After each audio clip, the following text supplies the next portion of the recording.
संघर्ष करवाते थे, जो दर्जनों दलितों के नरसंहार होते थे, वो खेल आप करवाना चाहते हैं। मुझे लगता है कि सत्ता में बैठ कर के ये खेल खेलने की जो आप लोगों की आदत रही है, अब बिहार यह चीज़ को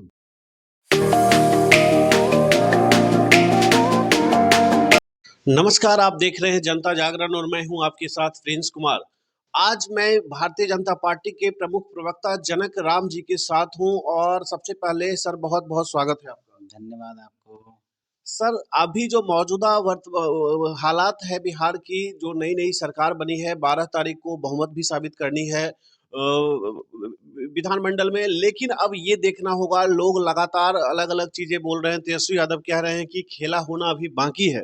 क्या है सर इसका मैसेज? जो बच्चे होते हैं, बालक होते हैं, तो खेल खेल के ही बात करेंगे ना।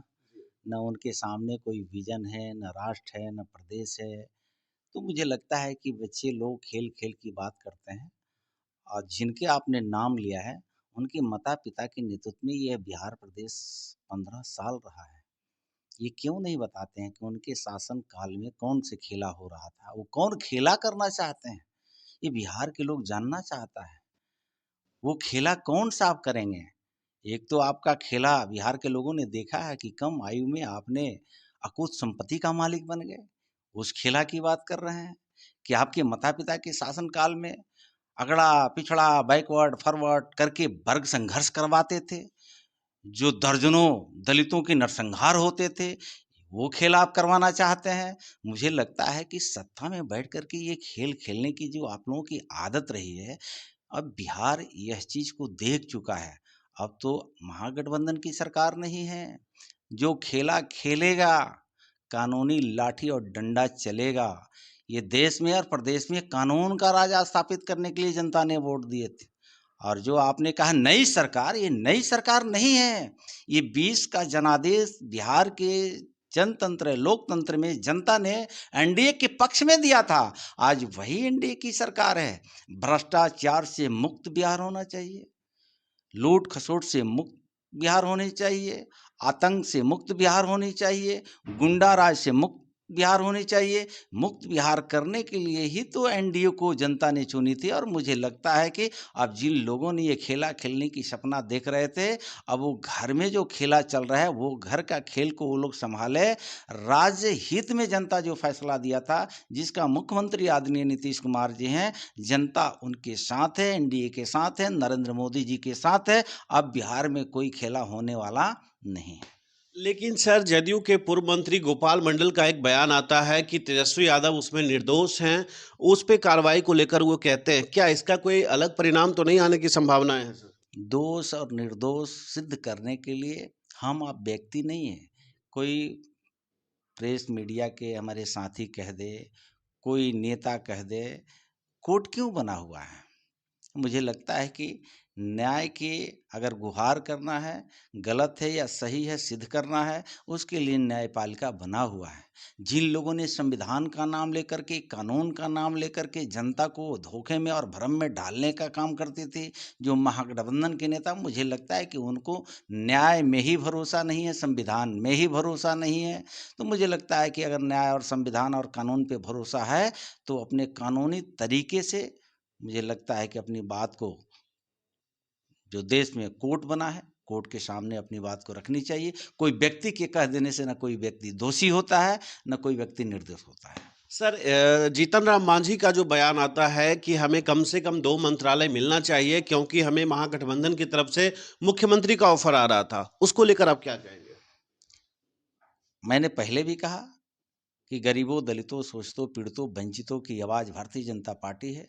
जिस समाज को कोई सदियों सदियों तक पूछता नहीं था, जो बाबा साहब अम्बेडकर जी ने सपना देखा था, अंत्योदय का सपना दीनदयाल उपाध्याय जी ने देखा था, लोहिया जी ने, कर्पूरी ठाकुर जी ने देखा था, तमाम लोगों को, जो ठोस बाज जो बिहार के एक महागठबंधन के नेता थे, झूठिया समाजवादी का नारा लगा करके बिहार के दलितों शोषितों को भरमाने का, दिग्भ्रमित करने का काम करते थे, उन लोगों का पोल खुल चुका है। आपने देखा होगा स्वर्गीय कर्पूरी ठाकुर जी के नाम पर ले लेकर के किस तरह से बिहार में लोगों ने राजनीति किया। लेकिन सत्ता में जब उन लोगों ने आया तो सत्ता में आने के बाद से अपने परिवार के अलावा किसी को उन लोगों ने चिंता नहीं किया। अगर स्वर्गीय कर्पूरी ठाकुर जी को कोई चिंता किया, भारत रत्न से सम्मान दिया, तो देश के एक गरीब के मसीहा यशस्वी नरेंद्र मोदी जी ने दिया।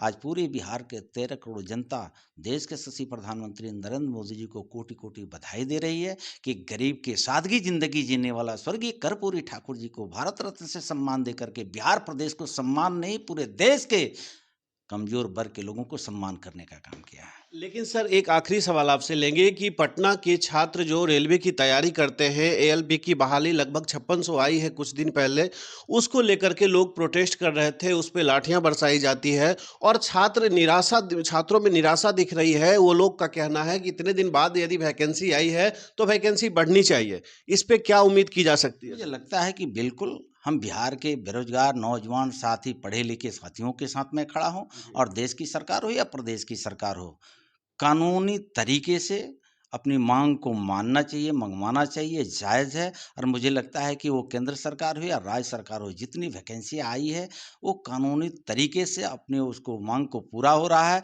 फिर समय आते ही फिर वैकेंसी आएगी, फिर बढ़ेगी। मुझे लगता है कि कोई भी नौजवान कानूनी तरीके से अपनी मांग को रख सकता है। मुझे लगता है आने वाले दिनों में अगर उनको कम पड़ रहा है तो फिर सीटें बढ़ेगी, फिर सीटें वैकेंसी आएगी, उसमें आप कानूनी तरीके से आप आएँ, देश और प्रदेश को तरक्की करने में आप सहयोग करें। मुझे लगता है कि बिहार प्रदेश के नौजवान सजग है, प्रबुद्ध है, और आने वाले दिनों में वो कानूनी तरीके से उनकी मांग जो है निश्चित रूप से पूरा किया जाएगा। तो आप देख सकते हैं, खास करके उन छात्रों को लेकर मैं कहना चाहूंगा जो छात्र सड़क पे थे, लगातार अपनी मांग को लेकर रेलवे से मांग कर रहे थे, प्रधानमंत्री मोदी से मांग कर रहे थे, उसको लेकर के इन्होंने स्पष्ट कर दिया कि आने वाले समय में छात्रों के हित में जो होगा उचित कदम उठाया जाएगा। तो चलिए, फिलहाल आपकी क्या प्रतिक्रिया है आप भी कमेंट करके जरूर बताएं। अभी के लिए इतना ही, बने रहे जनता जागरण के साथ। मैं हूं आपके साथ प्रिंस कुमार। नमस्कार।